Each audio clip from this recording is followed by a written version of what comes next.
again, Kayla and I want to thank you for being here today. But before we dive into the agenda, I'd also like to extend my gratitude to the USC Career Center staff. I believe almost everyone here in the office is here today in support. So I'd like to acknowledge, our operations and employer engagement team for making sure that we have on-campus recruitment and career fairs available to you all. Additionally, big thank you to our internship engagement and career engagement team for advising our students and preparing events and workshops like this one for your career development. To see more programs and events at the USC Career Center, please visit our website. So I'll go ahead and send that in the chat as well.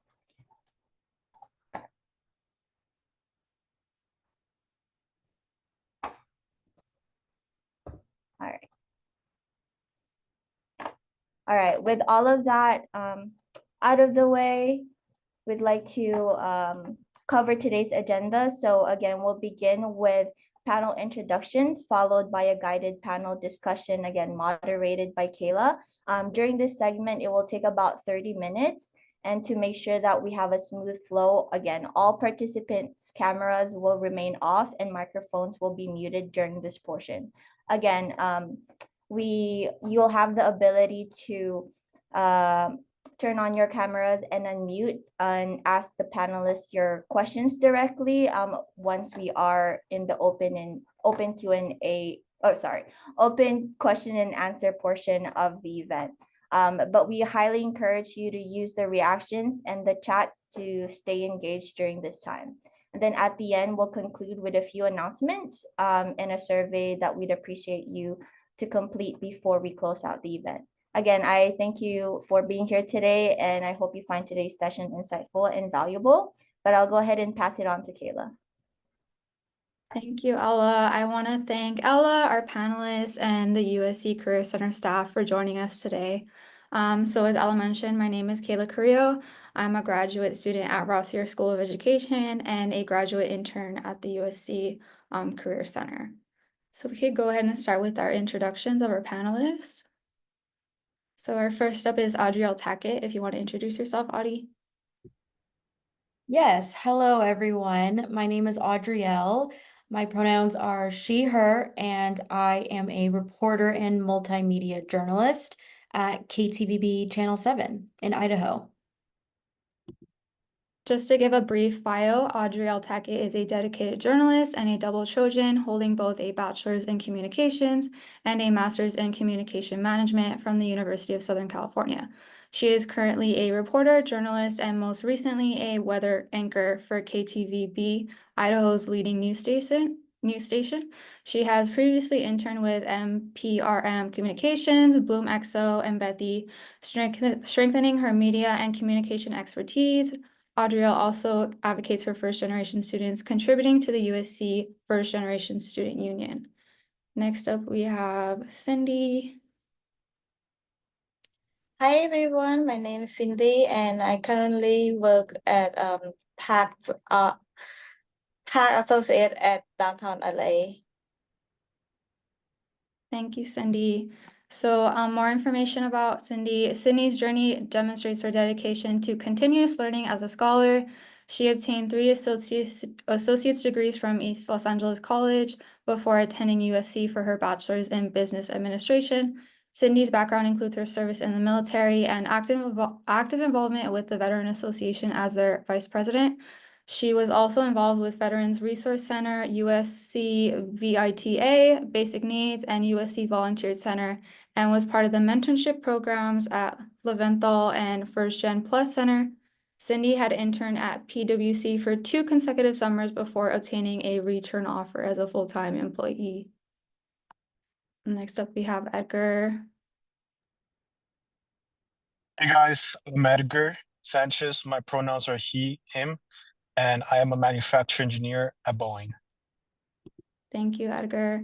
So Edgar graduated with a BS in mechanical engineering from USC. He gained early experience as a ME intern at AMI USC, honing his skills in practical engineering applications. His journey from graduation to his full-time engineering role has been met with some challenges, including a gap in between. By navigating the competitive job market, he has been able to secure a full-time position with a strong emphasis on his networking skills. And next up, we have Gerardo. Hey everyone, my name is Gerardo. I use he, him, his pronouns, and I currently serve as an analyst under Accenture's Consulting Development Program. Thank you, Gerardo. Gerardo emphasizes the importance of networking during internships. He worked as a consulting development summer analyst at Accenture, which led to a return offer as a full-time employee. He is a leader within the Hispanic Scholarship Fund's Youth Leadership Institute and the Latino Business Student Association. He is passionate about empowering others and fostering inclusive growth. And lastly, we have Giancarlo. Hello, everyone. I'm Giancarlo. Pronouns are he, him. I'm an analyst at Blue Garnet. Thank you, Giancarlo. So he graduated with a BA in social sciences with an emphasis in psychology and a minor in management consulting. As the first in his family to attend college, Giancarlo attributes his strong work ethic and journey to his mother's guidance and support, which encompasses his passion for addressing real-world challenges in the social sector. So now that we have introduced all of our panelists, I want to go into the questions portion of the event. So again, thank you to our panelists for taking the time to be here today. I would like to start the conversation by asking what strategies, resources, or tips were most useful for your job search process. I know as a new graduate intern at the Career Center, I have been overwhelmed by the different resources that the university offers its students in their professional development. So my first question is directed to all of our panelists. Audie, if you could begin the conversation. So the question is, what strategies have been helpful in your job search process? How did the USC Career Center or other campus resources help with your career journey? Yeah, for me personally, I graduated from Annenberg for my bachelor's and my master's. So I utilized everything that I could in that school, whether it was networking events or panelist events like this, and as well as like the specific career counselors for my school. I would say all of those are key. Definitely networking, as USC ingrained in our head, is key. It really is. You know, you have to get out there as much as you can. And the strategy that really worked for me best was just trying as much as I could in anything that interested me. Thank you, Audie, for that. So for me, it's similarly to Ari. I attend the Marshall and also 11 Star because I'm graduate from them. So I joined them for the career fair, and sometimes they have like, especially for the career fair that have like 3-day event, something like that.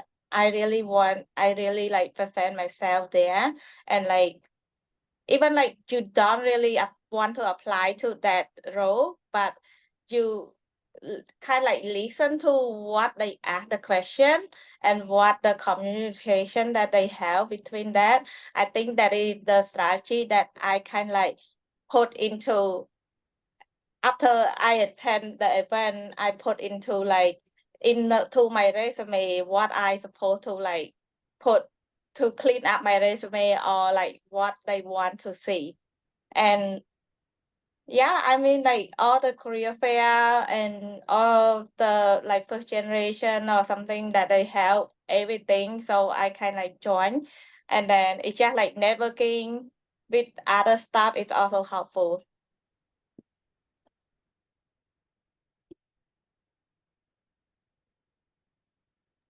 Edgar, if you could Yeah, share. of course. I believe that the best platform out there to look for a job is LinkedIn. I utilized the job searching tool that they have, and I mainly looked for jobs that were posted like within that week that I was looking for a job. on campus, I did utilize like the USC Viterbi Career Center. I remember doing a couple mock interviews with them and, just hearing back feedback so I can implement that when I do any interviews.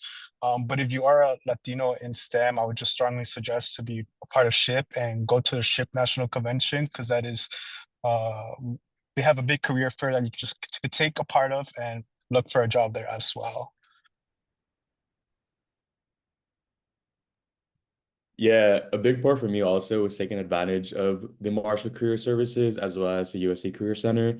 I also identify as a first gen student, so going through the recruitment process for a lot of these different business internships was definitely lengthy and something that I was not familiar with. So being able to familiarize myself with, good strategies to compose a well composed resume was definitely something I really took advantage of on early during my undergrad career. So that was one big thing, attending multiple sessions, getting it reviewed, and then also the mock interviews, kind of as Edgar mentioned, being able to kind of have that practice. You never know when an interview will really come your way. So starting early is never too early, and it's always better to be prepared. And it kind of gets you to just that confidence of being able to speak to different individuals, especially in interviews. You might be being interviewed by an older folk, someone with experience, a professional. So it could be pretty intimidating to have these different conversations. And I think just kind of, jumping into it pretty early on would just kind of make the process a lot easier and smoother. And yeah, also attending different cultural organizations and events, I think also could really come a long way through my involvement in the Latino Business Student Association under Marshall. It was like a very pivotal moment in my undergrad career because it allowed me to connect with a lot of Latino professionals who had similar stories as I did. So I think that being able to just kind of know that there's other people out there that share a similar story as you and, ultimately made it to their end goals and they're still growing in their professional lives could be pretty inspiring and something to just kind of, have as a support system also. No, I agree very much with what Gerardo said. And I do think like one thing that definitely helped me throughout the process was having mentors, like in different capacities. I was pivoting into a different industry, and so I wanted to make sure that, I had everything in line. I did take advantage of, clubs, some of the consulting clubs at school, like they do like resume workshops and whatnot. So being able to just make yourself available and flexible to different opportunities to practice. Like they were mentioning, the mock interviews, all of that just goes to practice your professionalism and your ability to just show up when ultimately you get that job interview. Yeah, thank you so much all for sharing your insights in terms of your personal journey navigating the job search process. I know as someone that's like finishing up my master's, these are strategies I feel like are even helpful to me. So I thank you for talking about that. I want to go into our next question. So Audie and Giancarlo, it wasn't mentioned in your bios, but in our one-on-one conversations in preparation for the panel today, you both mentioned that you had been offered return offers from positions you previously interned at but decided against accepting those roles. Therefore, you both had to navigate like the lengthy, arduous job search process. Can you talk about the aspects that felt most challenging for you in terms of staying motivated during this time? And also just FYI, all our panelists are welcome to include their thoughts on the questions following Audie and Gion's responses. So the question is, how did you stay motivated during the job search process after being ghosted by employers or receiving rejection emails? Yeah, I think the job search these days is so long and excruciating. And I think that it can be really hard to stay motivated. But for me, at least, I think it comes in waves. Some days are a lot harder than others. Some days you're more motivated than other days.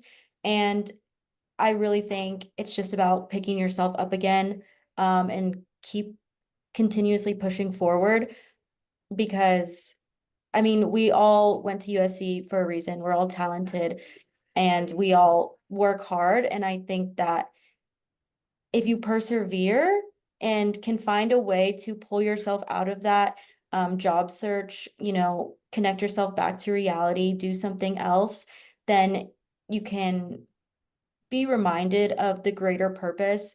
It's if you do get rejection emails, it's just one job. There's so many opportunities out there. And I'm a very big believer in if it's a no or if it's being ghosted, that's what was meant to be, and there's something better out there. No, definitely. I think understanding you're deserving of like a good role or what you want ultimately is important. And knowing what you want, I think, is great. Because then, you kind of just see it as a bump in the road. Ultimately, you're still on the road. And it's just about the journey, landing where you want to be.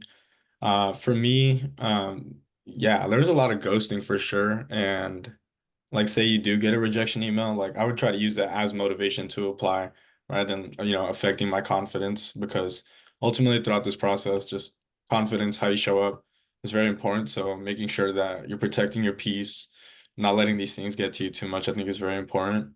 And yeah, ultimately, no, you're deserving of a great job. You're at USC, you're doing great, and you can get it. Thank you, Gian. I was I, wondering if Edgar could chime in. I Yes. want to add on a little bit. I personally not get any reject email, but like I've been doing like I'm in the program mentorship program, but I have my mentees which he got rejects, all my friends got rejects. So I just told them to, if they been goals, just email and just one email to follow up email like, hey, I applied, I haven't heard back. So what is the status? I want to know the status. If you reject, I say like try to reach out, try to like networking with the people that they already been there before, or like they have the internship or get any offer. Just talk to them what's wrong with why they engage you. If your resume is not right, or what is that the thing. So you just like talk to the people, you talk to your professor, the staff is also helpful. Yeah, I just want to add, I kind of experienced something similar to what Cindy is kind of suggesting for the audience to do. Actually got rejected from my current role at Boeing, but the day after that I got my rejection email, the interviewer, who is now my manager, accepted my LinkedIn request. And that's when I just took advantage of that moment and I shot her a message. And I said something along the lines of, hey, unfortunately, I didn't get the job, but if you believe I'm well qualified for another role, please do not hesitate to reach out. And I ended up getting like a call from HR within like 2 weeks saying that they opened the role back up and that they were interested in hiring me. So just always continue to network with whoever you're interviewing is extremely important during the job searching process. Yeah, definitely. Thank you for Cindy, all of our panelists so far that have chimed in on that response. I want to leave that on a good note in terms of like emphasizing the networking like Cindy and Edgar just mentioned. So it's hard to remain optimistic and productive. So continuing to put yourself out there to employers and have it pay off is really important. So this is obviously very useful for our upcoming graduates that are going to be in the job search process. I would like to pivot the conversation to the skills and strategies that were most useful for our full-time return offer panelists, Gerardo and Cindy. Gerardo obtained a return offer from after interning with Accenture the summer before his senior year, and Cindy interned at PwC for 2 consecutive summers before her return offer. And so what skills and strategies were most useful in securing a full-time return offer from your internship? Yeah, thank you for that. So I mean like to got the return offer, it mean a lot, and it saves time as well for us to not just to keep applying. So my strategy, like I networking, I communication with my teams, and sometimes I reach out to my team as well. Like, hey, if I have downtime, I reach out to my team. Hey, I have time available. Do you guys have anything for me to do? That is also like helpful. They really appreciate that. When a meeting time, you just knew they not expect you to know anything, but like you keep note, like take note when they talk, when they explain to you, or like have meeting, just take note. basically, yeah, communication and also present yourself, be yourself, and be present all the time. So it helped me successful in my career. Yeah, I definitely agree with Cindy. Communication is definitely a big one, and I think that could really come in different ways. Whether that's, communicating with your managers in regards to, like any downtime you have to like provide additional support to the team, or as simply as like, like following up also after a meeting with like, some notes that you have, some takeaways, and any additional questions you have, could also be very valuable.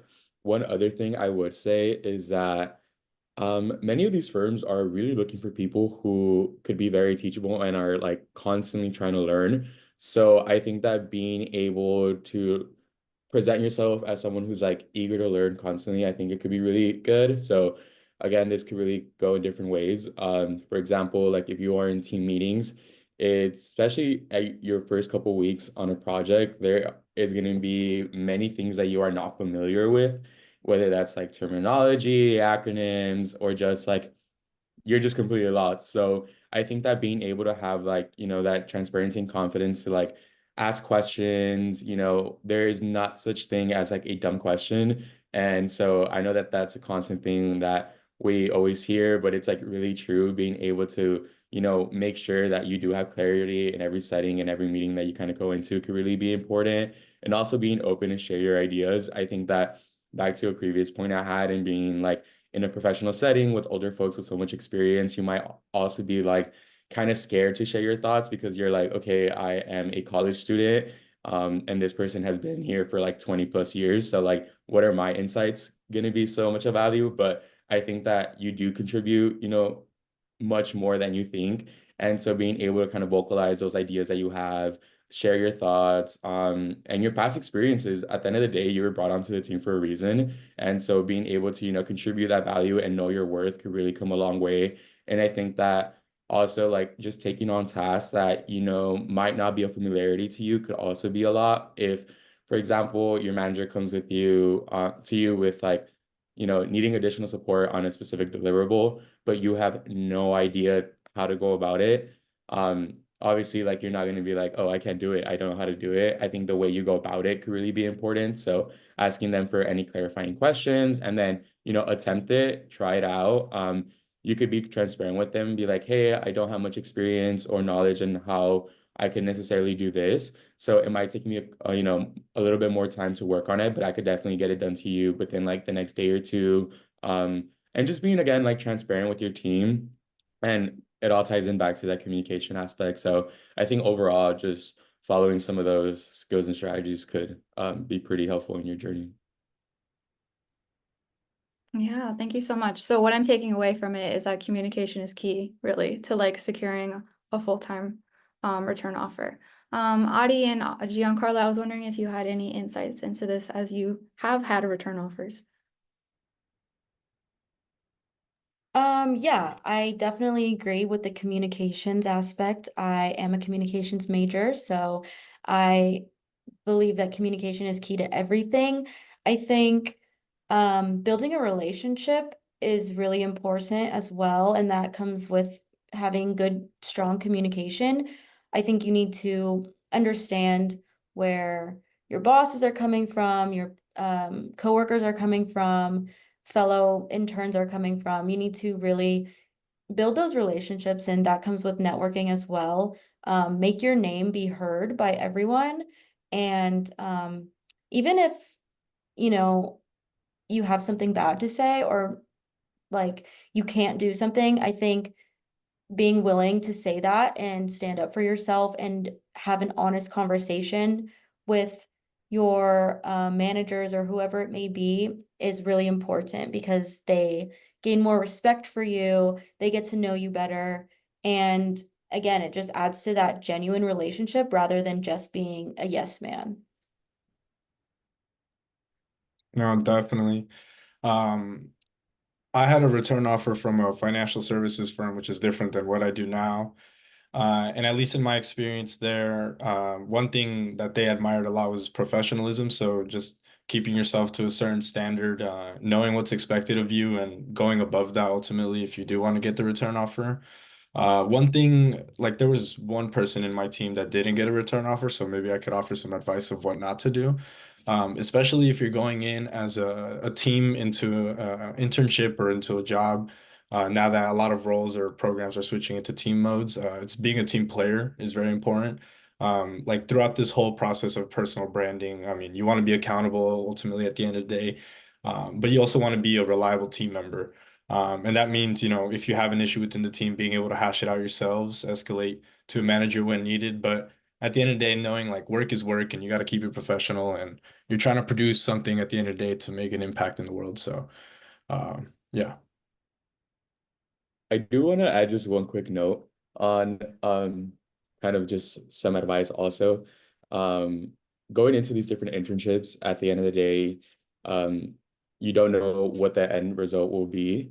You could put in a lot of the effort, a lot of the sacrifice and the work, and sometimes, you know, it might kind of be overlooked and you might not get that full-time return offer.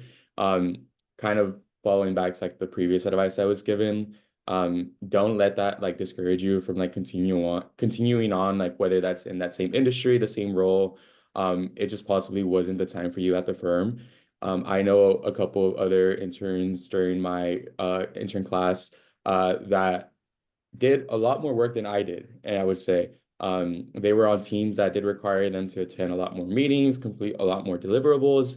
And unfortunately, they just didn't have the capacity in the team to bring on like a full-time analyst, or just bring them on full-time. And so that's just comes to show that many times it's not you. Sometimes it really just comes down to the firm. You know, HR always has like the final word to it too. Your managers could really submit a positive, the best review possible. But at the time, you know, it just might not be. So just to come to show that don't let that discourage you from continuing on into your job search, and just know that you did great work and that you could continue bringing that great work somewhere else. I also want to add a little bit. If you get a feedback, take it seriously. Don't just like keep doing what they said. Oh, you have weakness, or like on that part. You have to like get yourself improve. And if you get a work or task or something like that, own it. Don't just doing it as they just like say, hey, we need this one done. But you have to own your work, like how it's going. End of the day, it's end of like everybody go home the same. But when you do professionally, they really remember it. And next time, whenever they have the task or something like that, they think about you first. So that it also help to like secure all the like promotion, not just like job search, also got really good for promotion as well. Yeah, thank you so much, everyone. I really appreciate all the responses. Again, I think the main takeaways are professionalism, communication, owning what you're doing, and also like having respect for yourself and your peers. So I did want to move on to the question 4, which is directed for Edgar. So I know Edgar's experiences was a little bit different. He kind of touched on that a little bit earlier. So Edgar, you experienced a 10-month gap between graduation and landing a full-time position. How did you navigate that time, and what steps did you take to stay focused and productive? Yeah, so I graduated in the year 2022. It was like shortly after COVID. It was a tough time, especially the job market. And when I was graduating, unlike my other friends, I didn't really have a job set up. It did make me feel wary. But after graduation, I just started like applying to jobs on LinkedIn. But then it also came to a point where I had to start working. I had to start doing something. I learned that to become a substitute teacher, all you need is a bachelor's degree. So I started substitute teaching, and then someone reached out to me on LinkedIn to become a librarian because that was my work study job here at USC. So I picked up those two jobs while I was looking for a job. It worked out pretty good because they gave me the flexibility to be able to do any interviews that I had to do while I was on my job search. But during this time, like I just kept pushing through, applying after getting a bunch of rejections and just being positive. And I also had a lot of time to myself, right? So it was nice to be back home and be with my family and just also I started doing exercise during that time. So that's kind of what I did within those 10 months. I did like also get I did get a job like in a startup, but I didn't really like it. There was some gut feeling in me saying that it wasn't for me. So I did end up leaving that job. And I remember the very next day I went to the USC career fair and back to networking, back to, talking to other companies to see what I can get possibly. But eventually I did get my job at Boeing in March of 2023. So very happy to be here now. Yeah, thank you, Edgar. What I really like about your story is that it showcases that the job search process is not linear. It's not a one size fits all. I honestly relate to that too. Like after I graduated from college in 2022 for my bachelor's, I took kind of like a year gap. I was working retail for a while and then I decided I want to go back to school. So yeah, I really resonate with you. I really resonate with that story. So I thank you for sharing that. One of our last questions, I wanted to have any of our panelists have any responses to this. So the last question is, what advice would you give to someone just starting their job search process? And this is open to any of our panelists.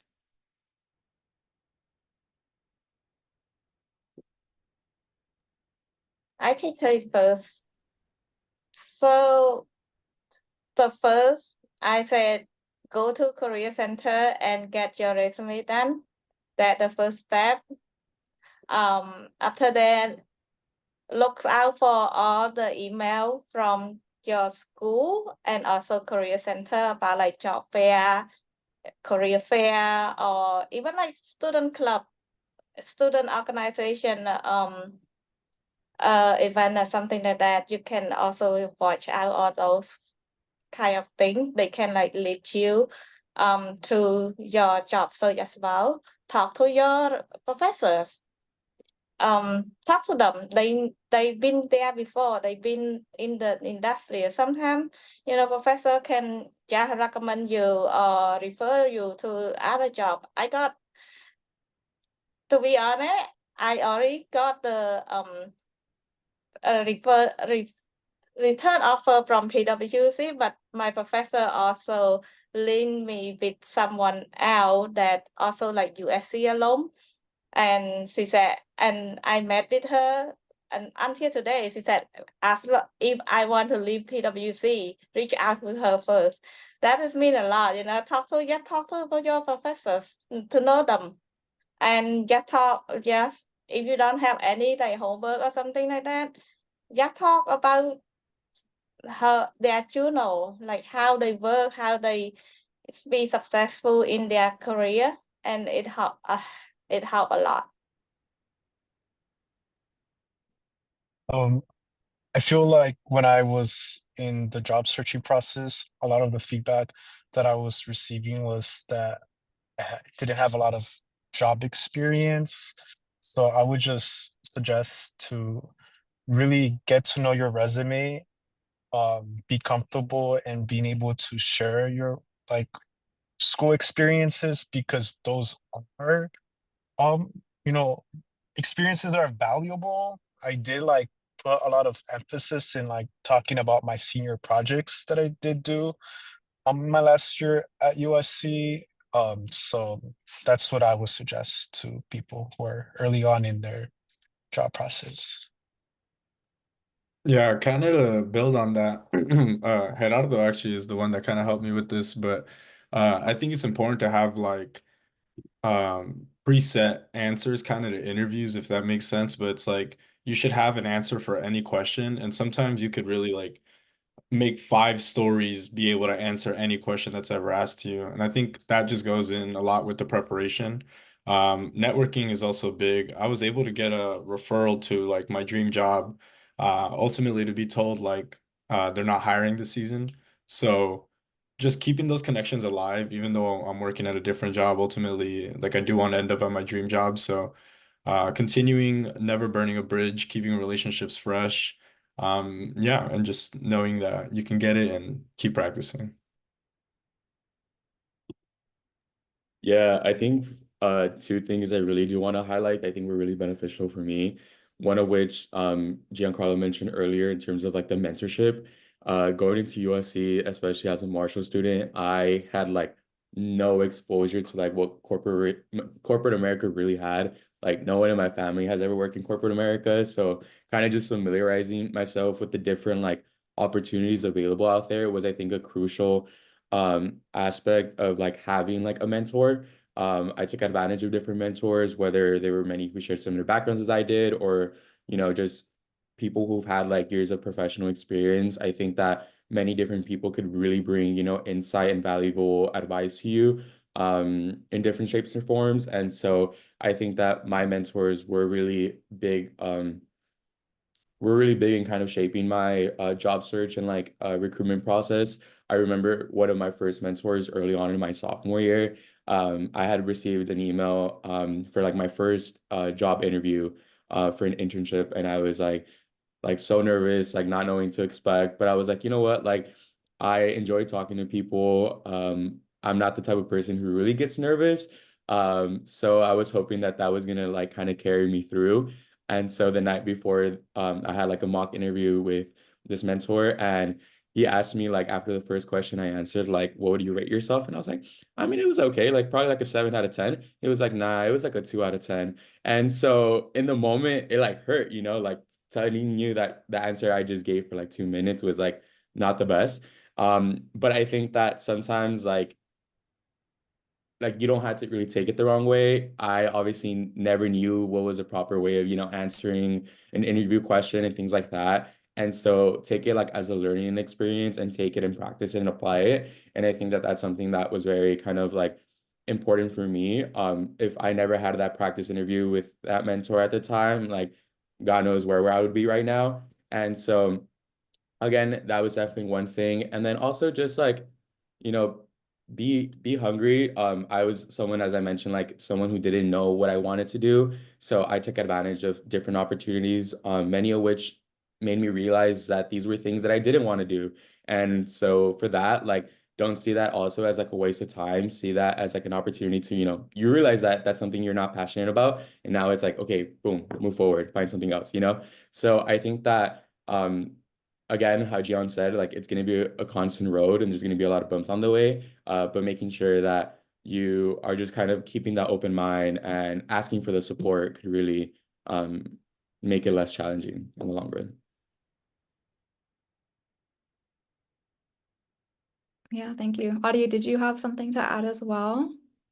Or no? Yeah, I can add. I would actually just piggyback off of that and say that it's going to take self-discipline for sure because it's a long process or it can be a really long process, but it's hard work, right? And you just have to get yourself to network as much as you can. It's never too soon to start networking. It's never too soon to start looking at jobs. It's never too soon or too late to try something new.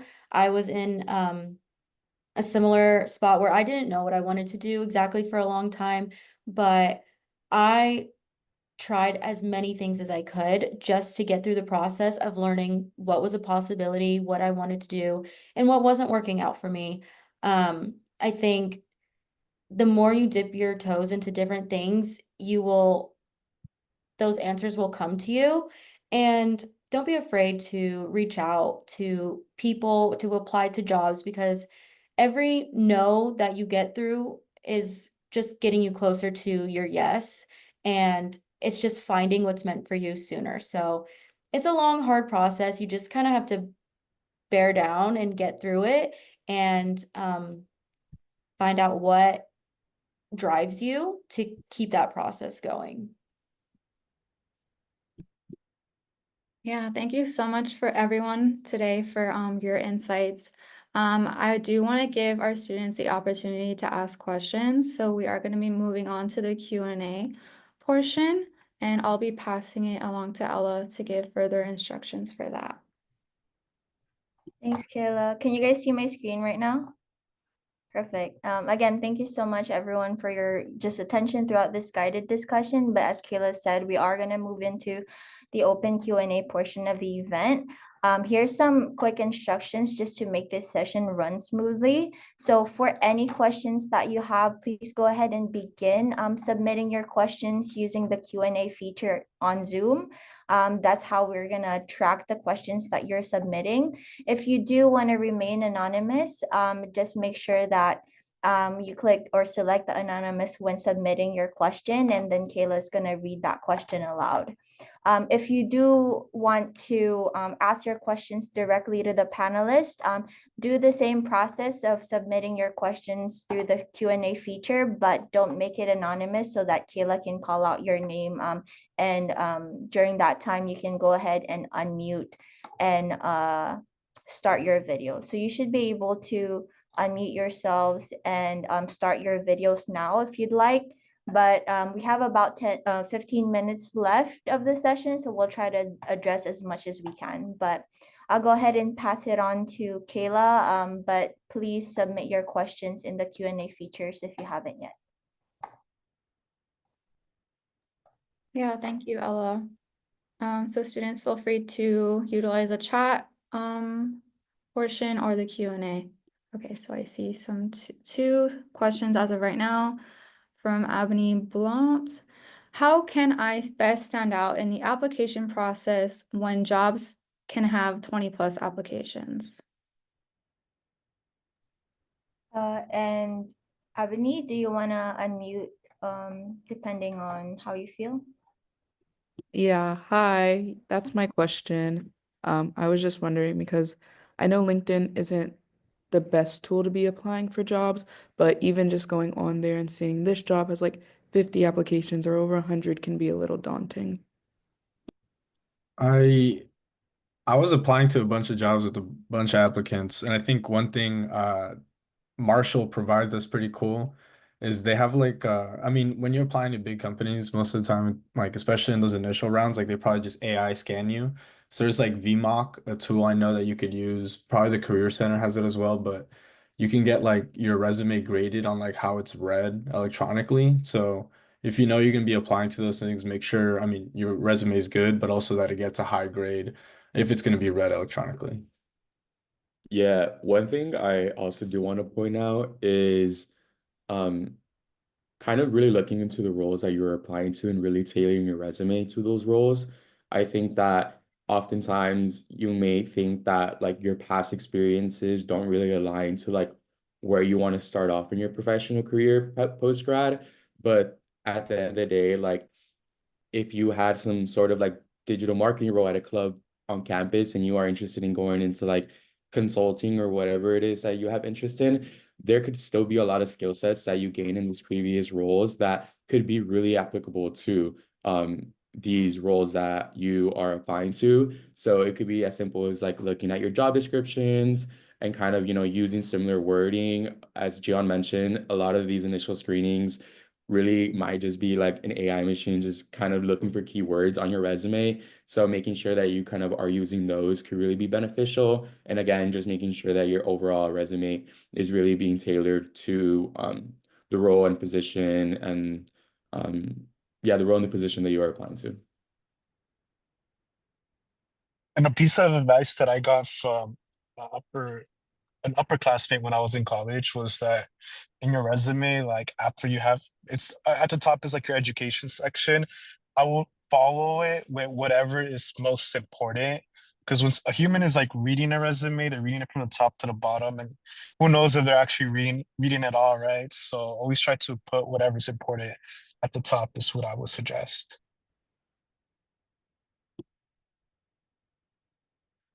Thank you. If we have no other responses to that question, I will be moving on to the second So this is an anonymous question. I'm a senior, and should I be applying to internships and full-time roles?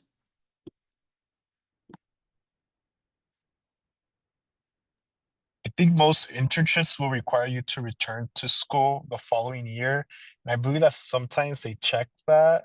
So I would just probably be applying to full-time jobs instead.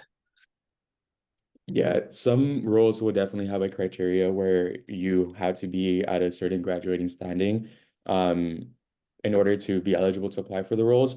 There may be some internships though that will allow you to still be as roll onto the team as an intern post grad. I know a couple of my friends who did take on internships after graduating from SC.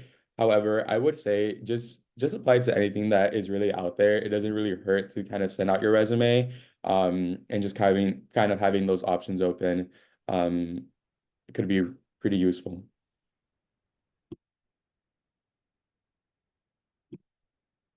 All right, thank you guys. One last question. Meg, I wanted to address your question. Do you want the opportunity to ask your question to our panelists?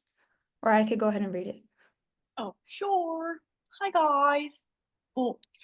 So this is kind of like a long question, but I was just wondering, like, for those of you who had like the gap between graduation and your employment, like, I'm assuming that you guys just had to get a job to survive, you know, just to like pay for like living expenses and everything. And I was just wondering if you guys, like, by having that in between job, found that it hindered your appeal to employers when you applied for those like more like corporate full-time positions. And if it was a hindrance, how did you overcome that in the job application process? What do you mean by hinder? Because I know I had like when I was applying to like some internships, I had like some like random experience where like I had to just get a job for a summer. And so I worked at like Disneyland or something. And like looking at that, like when I would have interviews for my internships, people would be like, oh, you don't really have too many like, you know, like um what's the word, like kind of like full like more like corporate experience, you know, like relevant experience, I would say, if you know what I mean. And so I was just wondering if that kind of happened again the second time when applying for like a full-time position. Does that I make sense? see. Yeah. I mean, I think for me, like they were more interested in like my engineering like stuff or like what I did in college. Like they did see, I did tell them that like I worked at a library or as a PE teacher, but I feel like they were more interested in what my degree was and what I did in school. Yeah, I think Fabulous. I kind of have like similar experiences where throughout undergrad, even applying to internships, for my first like couple of years, I was working like minimum wage jobs, like I was working at a juice bar, at a retail store, you know, a lot of these jobs that, you know, aren't the typical corporate jobs that many other students will have over the summer.